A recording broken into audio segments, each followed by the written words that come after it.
কঠিন পরিস্থিতিতে সঠিক সিদ্ধান্ত নেওয়ার শিক্ষা আমরা পাই শ্রীকৃষ্ণ এর জীবন ও উপদেশ থেকে, বিশেষ করে ভগবদ্গীতাতে, তার বাণীতে। কঠিন সময়ে সঠিক সিদ্ধান্তের মাহাত্ম্য। 1.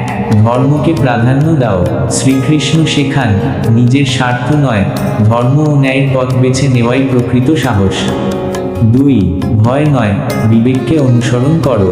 কুরুক্ষেত্রের সংকটে অর্জুন যখন দ্বিধায়, তখন কৃষ্ণ তাকে স্মরণ করিয়ে দেন, ভয় সাময়িক, কিন্তু সঠিক সিদ্ধান্ত চিরস্থায়ী ফল দেয়। 3. আসক্তি ত্যাগ করো, ফল নিয়ে উদ্বিগ্ন না হয়ে কর্তব্য পালন করাই শ্রেষ্ঠ পথ। সঠিক সিদ্ধান্ত নিতে হলে মনকে শান্ত ও আসক্তিহীন রাখতে হয়। 4. ধৈর্য ও বিশ্বাস।